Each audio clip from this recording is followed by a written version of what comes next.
नमस्कार. Aadhaar enabled biometric attendance system. Aadhaar enabled biometric attendance सिस्टीमबद्दल मी आज तुम्हाला माहिती देणार आहे. काय आहे Aadhaar enabled biometric attendance system, AEBAS? आता Aadhaar enabled biometric attendance system हे नाव बघितलं तर याचे 3 भाग होतात. एक आधार इनेबल्ड, दुसरं बायोमेट्रिक आणि तिसरं अटेंडन्स सिस्टीम. आता अटेंडन्स सिस्टीम म्हटलं तर काहीतरी लोकांची उपस्थिती नोंदवण्याची उपस्थितीबद्दल प्रणाली आहे, काहीतरी सिस्टीम असणार आहे. बायोमेट्रिक म्हणजे त्यामध्ये बोटांच्या ठशांचा उपयोग होणार आहे. आणि तिसरं म्हणजे बोटांच्या ठशांचा उपयोग करून घेण्यात येणाऱ्या उपस्थितीच्या प्रणालीला आधारशी लिंक केलेलं आहे, आधारने इनेबल्ड केलेलं आहे. या एकूण प्रशिक्षणाचे आपण 3 भाग केलेले आहेत. पहिल्या भागामध्ये पारंपरिक पद्धती, अटेंडन्सच्या पारंपरिक पद्धती आणि AEBASची ओळख आणि AEBASची वैशिष्ट्ये हे आपण पाहणार आहोत. त्यानंतर त्याच भागामध्ये अंमलबजावणीची सध्याची व्याप्ती आणि सद्यस्थिती तसेच विविध स्तरावरील पोर्टलची ओळख आपण करून घेणार आहोत. हा असेल भाग 1. भाग 2 मध्ये आपल्या कार्यालयात या प्रणालीची जर अंमलबजावणी करायची असेल तर काय आवश्यक सामुग्री लागणार आहे ते आपण पाहणार आहोत. नंतर कार्यान्वयनाचे टप्पे, एक एक टप्प्याची विस्तृतपणे आपण इथे माहिती घेणार आहोत. आणि त्यानंतर याच भागामध्ये नोडल अधिकाऱ्याचे विविध जे इतर कार्य आहेत ते आपण पाहणार आहोत. हा असेल भाग 2. आणि शेवटचा भाग जो असेल भाग 3, यामध्ये कर्मचाऱ्यांच्या वैयक्तिक लॉगिनच्या या प्रणालीमध्ये काय काय सुविधा आहेत ते आपण पाहणार आहोत. आणि शेवटी ही प्रणाली अंमलबजावणी करताना सामान्यपणे काय काय त्रुटी येतात आणि त्याची सुधारणा कशी करायची, कॉमन एरर अँड रेक्टिफिकेशन हे पाहणार आहोत. आता आपण पाहूया काय आहे Aadhaar enabled biometric attendance system. ही प्रणाली म्हणजे केंद्र शासनाचा, भारत सरकारचा जो डिजिटल इंडिया उपक्रम आहे त्या उपक्रमामध्ये जे विविध ई-गव्हर्नन्स प्रकल्प राबवले जातात त्यापैकी एक महत्त्वाचा प्रकल्प आहे. आणि यानुसार या प्रकल्पाबद्दल DOPT म्हणजे department of personal and training यांनी दिनांक 21 नोव्हेंबर 2014 रोजी एक निर्देश दिलेले आहेत की ज्यामध्ये सर्व सरकारी कार्यालयामध्ये ही प्रणाली कार्यान्वित करायची आहे. आता उपस्थिती नोंदणीची कालानुरूप पद्धती कशी बदलण्यात आली ती माहिती घेऊया. पारंपरिक उपस्थिती नोंदणीमध्ये रजिस्टर मेंटेन केले जायचे आणि त्यामध्ये बोटांचे ठसे किंवा उपस्थित कर्मचाऱ्यांचे सिग्नेचर घेतले जायचे. त्यात त्रुटी लक्षात आल्यानंतर त्याची सुधारित आवृत्ती ही इलेक्ट्रॉनिक नोंदणी झाली आणि ज्यामध्ये पंच कार्डद्वारे उपस्थितीची नोंदणी इलेक्ट्रॉनिक पद्धतीने होऊ लागली. पंच कार्डमध्ये प्रत्येक कर्मचाऱ्याला एक स्वतःचं पंच कार्ड, जसं आपलं ATM कार्ड असतं तसं त्याचं पंच कार्ड देण्यात आलं. आणि त्या पंच कार्डचा जसं आपण ATM स्वॅप करतो तसं पंच कार्ड हे त्या पंच कार्डच्या अटेंडन्स सिस्टीममध्ये इन्सर्ट करावं लागायचं. आणि इन्सर्ट केल्यानंतर त्यावेळेसची नोंदणी ही त्या सिस्टीममध्ये होत होती. मग त्यातही जेव्हा त्याच्यातल्या त्रुटी लक्षात आल्या तेव्हा पंच कार्डच्या ऐवजी कर्मचाऱ्यांना स्वतः उपस्थित राहण्यासाठी त्याच्या बोटांचे ठसे घेण्याची पद्धत सुरू झाली. आणि हे ठसे हे इलेक्ट्रॉनिक माध्यमातून घेण्यात आले आणि त्याला बायोमेट्रिक डिव्हाइसेस जोडण्यात आले. परंतु तोपर्यंत हे ठसे घेऊन ही ऑफलाईन पद्धती होती. तोपर्यंत आपला सर्व्हर आपल्या कर्मचाऱ्यांचा डाटा आपण त्यात स्टोअर करणे, नोंदणी करणे आणि मग आपण नोंदवलेल्या कर्मचाऱ्यांच्या बायोमेट्रिक ठस्यानुसार, बायोमेट्रिक सिग्नलनुसार त्यांची अटेंडन्स ही इलेक्ट्रॉनिकली प्रोसेस करणे याला ऑफलाईन बायोमेट्रिक सिस्टीम म्हणाले. मग त्याच्याही जेव्हा त्रुटी लक्षात आल्या तेव्हा हे जे ठसे आहेत हे बायोमेट्रिक अटेंडन्स सिस्टीमलाच त्यातील ठसे फक्त हे आधारशी लिंक करण्यात आले.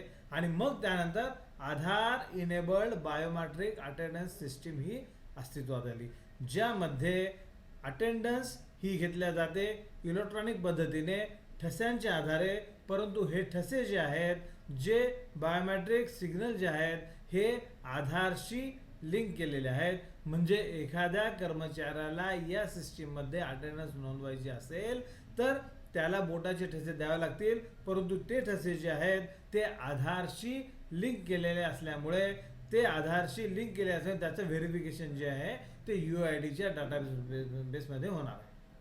आता या प्रणालीची वैशिष्ट्ये काय काय आहेत हे बघितले तर पहिली गोष्ट, ही प्रणाली आधारला लिंक केलेली आहे. आधारच्या माहितीशी या प्रणालीतला डाटा हा लिंक केलेला आहे. त्यानंतर नॅशनल डेटा सेंटर म्हणजे NDC वरती ही प्रणालीतला डाटा अत्यंत सुरक्षितरित्या स्टोअर केलेला आहे. उपस्थितीपटामध्ये हस्तक्षेप अशक्य आहे. म्हणजे एखाद्याची उपस्थिती दिल्यानंतर त्याचा टाइम बदलणे किंवा त्यामध्ये काही हस्तक्षेप करणे, काहीतरी दुरुस्ती करणे ही कुठल्याही लॉगिन स्तरावरती शक्य नाही.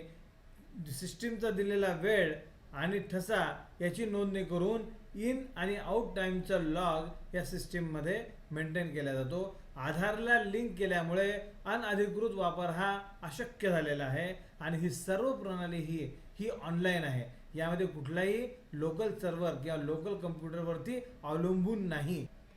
आता या प्रणालीची सध्याची व्याप्ती आणि सद्यस्थिती तसेच विविध स्तरावरती वेगवेगळ्या स्तरावरती या प्रणालीचा कसा वापर केला जातो हे पाहूया. पहिल्यांदा राष्ट्रीय स्तर, attendance.gov.in हे त्याचं URL आहे. या URL ला क्लिक केल्यानंतर आपल्याला राष्ट्रीय स्तरावरील या प्रणालीला जो डॅशबोर्ड आहे तो दिसेल. त्यानंतर स्टेट वाईज बघितलं तर महाराष्ट्र स्टेटचं, महाराष्ट्र राज्यासाठी बघायचं असेल तर महाराष्ट्र.attendance.gov.in हा URL आहे. आणि त्यानंतर आपल्या जिल्ह्याचं बघायचं असेल तर आपण आपल्या कार्यालयाचा स्वतंत्र एक URL, एक स्वतंत्र संकेतस्थळ या सिस्टीममध्ये इन्व्हॉल्व केलेलं आहे. आता आपण पहिला जे स्तर आहे attendance.gov.in ते पाहूया. attendance.gov.in ला क्लिक केल्याबरोबर आपल्याला हा मेनू दिसेल. त्यामध्ये डाव्या हाताला dashboard, organiser registration, attendance report, log in, announcement, FAQ आणि सर्वात शेवटी ऑल डॅशबोर्ड नावाचं एक ऑप्शन आहे. ऑल डॅशबोर्डला क्लिक केल्यानंतर आपल्याला इथे सर्व राज्यांचे सर्व ज्या ठिकाणी ही प्रणाली अस्तित्वात आहे, वापरल्या जात आहे तिथला डाटा आपल्याला दिसतो. आता पहिल्या रो मध्ये आपण बघितलं तर हरियाणा attendance.gov.in म्हणजे सेंट्रल गव्हर्नमेंटची, सेंट्रल अटेंडन्स म्हणजे सेंट्रल गव्हर्नमेंट ऑर्गनायझेशनच्या संदर्भामध्ये, स्किल डेव्हलपमेंट विभागामध्ये आंध्र प्रदेश, गुजरात, कर्नाटका, जम्मू काश्मीर, पंजाब, चंदीगड, तेलंगणा, महाराष्ट्र, उत्तराखंड, नागालँड, हिमाचल प्रदेश या सर्व राज्यांमध्ये या प्रणालीचा जो वापर होत आहे त्याचा डॅशबोर्ड दिसतो. आता यामध्ये आपण काय करूया, आपण महाराष्ट्राच्या डॅशबोर्डला क्लिक करूया. महाराष्ट्र.attendance.gov.in याला मोर इन्फॉर्मेशनला क्लिक केल्यानंतर आता आपल्याला महाराष्ट्र अटेंडन्सचा हा वेब पेज ओपन होईल. या पेजमध्ये आपल्याला दिसते महाराष्ट्र स्टेट गव्हर्नमेंट ऑर्गनायझेशन्स, म्हणजे फक्त महाराष्ट्र स्टेटच्या गव्हर्नमेंट ऑर्गनायझेशन ज्या या प्रणालीमध्ये कार्यरत आहेत त्यांची माहिती आपल्याला मिळते. पहिला जो कॉलम आहे त्यामध्ये 195 ऑर्गनायझेशन्स असं दिलेलं आहे. म्हणजे महाराष्ट्रामधल्या 195 ऑर्गनायझेशन्स हे सॉफ्टवेअर वापरत आहेत. त्यापैकी 3,18,309 एम्प्लॉईज हे रजिस्टर, म्हणजे आज मितीला 3,18,309 कर्मचारी हे या प्रणालीमध्ये नोंदणीकृत आहेत महाराष्ट्र राज्यामधले. त्यापैकी 1,11,434 एम्प्लॉईज हे आता प्रेझेंट आहेत. हे आता एक अटेंडन्सची फिगर जी आहे ती वाढताना दिसते, म्हणजे सध्या हे ऑनलाईन आहे. सध्या आताही कर्मचाऱ्यांचे लॉग इनची संख्या वाढते आहे.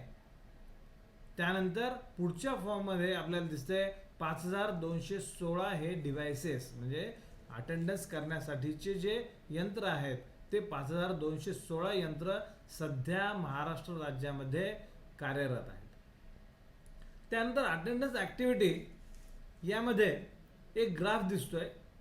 त्यामध्ये आपल्याला एम्प्लॉईज प्रेझेंट इन ऑफिस याचा डाटा दिसतोय आणि खाली दिसतोय वेळ. जसा वेळ वाढतोय तसा हा डाटा जो आहे हा आपल्याला विविध फिगर्स ह्या ग्राफिकल फॉर्ममध्ये दिसतात. नंतरचा जो ग्राफिकल इन्फॉर्मेशन आहे ते अटेंडन्स स्टॅटिस्टिक्स आहे. ॲज ऑन 21 जुलै 2018 म्हणजे आज मितीला ॲव्हरेज टाईम 8 तास 56 मिनटं आहेत. ॲव्हरेज आउट टाईम आहे 4 वाजून 48 मिनटं आणि टोटल ॲव्हरेज रिस्पॉन्स टाईम आहे 1.77 सेकंद. म्हणजे 1.77 सेकंदमध्ये या सिस्टीमने कर्मचाऱ्यांच्या उपस्थितीला हा प्रतिसाद दिलेला आहे. त्यानंतर इन टाईम स्टॅटिस्टिक्समध्ये इथे दिसते आज महाराष्ट्रामध्ये किती वाजता किती कर्मचारी उपस्थित राहिले. तर त्यात हिरव्या रंगाचं जे दिसतंय त्यामध्ये बिफोर 9 AM हे 55.7% लोक आलेले आहेत. त्यानंतर आजच्या ट्रेंडमध्ये अंदाजे किती कर्मचारी किती वाजता कार्यालयात आले त्याचा ट्रेंडचा ग्राफ आहे. यामध्ये डाव्या हाताला आपल्याला दिसतंय organiser registration, attendance reports, log in, announcement आणि एफिक. याच डॅशबोर्डमध्ये 195 ऑर्गनायझेशन जे दाखवत आहेत त्याखाली एक मोर इन्फॉर्मेशन नावाचं ऑप्शन आहे. त्या ऑप्शनला क्लिक केल्यानंतर आपल्याला महाराष्ट्रातील 195 ऑर्गनायझेशन 195 कार्यालय विविध कार्यालय जे AEBAS वापरतात, जे आधार इनेबल्ड बायोमेट्रिक अटेंडन्स सिस्टीम वापरतात त्यांची यादी दिसेल. या प्रत्येक ऑर्गनायझेशनच्या पुढे त्या ऑर्गनायझेशनच्या डाटाची एक URL दिलेली आहे. ही आपल्या कार्यालयाचं संकेतस्थळ आहे या अटेंडन्स सिस्टीमसाठी. तर यात आपण आता परभणी सर्च करूया. परभणी सर्च केल्यानंतर दिसेल की 195 पैकी परभणीच्या कार्यालयांची फक्त यादी आली आहे. त्यात शेवटचं बघितलं तर 59 आलेलं आहे. म्हणजे 59 विविध कार्यालयामध्ये परभणी जिल्ह्यात ही आधार इनेबल्ड बायोमेट्रिक अटेंडन्स प्रणाली कार्यरत आहे. यात आपण प्रत्येकाचं वेबसाईट URL दिलेलं आहे. यात जर आपण आता परभणी कलेक्टर शोधलं, परभणी कलेक्टर ऑफिस, तर परभणी कलेक्टर ऑफिसच्या ज्या कॉलममध्ये सर्वात शेवटी त्याची URL दिलेली आहे ती आहे mhcopbn.attendance.gov.in. आता परभणी जिल्हाधिकारी कार्यालयाचं हे संकेतस्थळ आहे. आधार इनेबल्ड बायोमेट्रिक अटेंडन्स सिस्टीमचं आपल्या कार्यालयाचं संकेतस्थळाचा URL दिल्यानंतर अशा पद्धतीने डॅशबोर्ड ओपन होईल. आता कलेक्टर ऑफिसच्या डॅशबोर्डला आपण आलेलो आहोत. त्यामध्ये महाराष्ट्र अटेंडन्स येईल डाव्या हाताच्या मेनूमध्ये. म्हणजे जे संकेतस्थळ आपण ओपन केलेलं आहे ते महाराष्ट्र अटेंडन्सचा एक हिस्सा आहे. यामध्ये आपल्याला दिसतंय टोटल 1431 रजिस्टर्ड एम्प्लॉईज आहेत. म्हणजे कलेक्टर ऑफिस या ऑर्गनायझेशनमध्ये एकूण 1431 कर्मचाऱ्यांची नोंदणी या प्रणालीमध्ये केलेली आहे. त्यानंतर त्यापैकी 941 एम्प्लॉईज हे कर्मचारी आज मितीला कार्यालयात प्रेझेंट आहेत आणि 34 डिव्हायसेस बायोमेट्रिक अटेंडन्स 34 यंत्र या कार्यालयामध्ये वापरण्यात आलेले आहेत. त्यानंतर खाली अटेंडन्सच्या रिपोर्टचा स्टॅटिस्टिक्स आणि त्याचं ग्राफिकल रिप्रेझेंटेशन हे जर बघितलं तर ॲव्हरेज रिस्पॉन्स आज 1.48 सेकंद आहे. म्हणजे 1.48 सेकंदामध्ये या प्रणालीनं बायोमेट्रिक अटेंडन्स सिस्टीमच्या प्रणालीनं कर्मचाऱ्यांच्या नोंदणीला प्रतिसाद दिलेला आहे. आणि ॲव्हरेज टाईम जो आहे 9:31 मिनिटाला ॲव्हरेज हे कर्मचाऱ्यांचा इन टाईम आहे. ॲव्हरेज आउट टाईम जो आहे 5:39 मिनिटं आहे. त्यानंतर इन टाईम स्टॅटिस्टिक्स आहे. म्हणजे किती वाजता किती टक्के कर्मचारी उपस्थित कार्यालयात हजर झालेले आहेत. त्यांचा आजचा ट्रेंड दिलेला आहे. आता यात आपण बघितलं की नॅशनल पोर्टल म्हणजे राष्ट्रीय स्तर, त्यानंतर राज्याचं पोर्टल म्हणजे राज्य स्तर आणि त्यानंतर जिल्ह्याची माहिती आणि प्रत्येक अशा प्रकारे या प्रशिक्षणाचा पहिला भाग इथे संपलेला आहे. या पहिल्या भागामध्ये आपण आधार इनेबल्ड बायोमेट्रिक अटेंडन्स सिस्टीम म्हणजे काय, त्याची वैशिष्ट्ये, आणि त्यानंतर पारंपरिक उपस्थिती प्रणाली ज्या आहेत, पद्धती ज्या आहेत, त्या कशा कशा बदलत गेल्या, त्यात कशी कशी सुधारणा होत गेली, आणि शेवटी आधार इनेबल्ड बायोमेट्रिक सिस्टीमच्या वैशिष्ट्यानुसार ती कशी वापरण्यात आली हे पाहिलं. त्यानंतर याच भागामध्ये आपण नॅशनल अटेंडन्स पोर्टलला भेट दिली. नॅशनल अटेंडन्स पोर्टलवरती जे विविध ऑप्शन्स आहेत, तेथील विविध डॅशबोर्ड याची माहिती घेतली. त्यानंतर आपण त्या ठिकाणाहून महाराष्ट्र अटेंडन्सचं पोर्टल जे आहे, महाराष्ट्र.attendance.go.in, हे महाराष्ट्र राज्याचं अटेंडन्स पोर्टल आहे, त्याची माहिती घेतली. त्याला भेट देऊन आपण तिथे विविध ऑप्शन्स तिथले अवेलेबल जे आहेत ते बघितले. त्यातील ग्राफिकल रिप्रेझेंटेशन ऑफ डाटा जो आहे ते बघितलं. आणि त्यानंतर आपण परभणी जिल्हा सर्च करून परभणी जिल्ह्यात या अटेंडन्स पोर्टलची जी व्याप्ती आहे ती बघितलं. त्यातल्या एका पोर्टलला, संकेतस्थळाला भेट देऊन आपण तेथे असणाऱ्या विविध ऑप्शन्सची माहिती घेतली.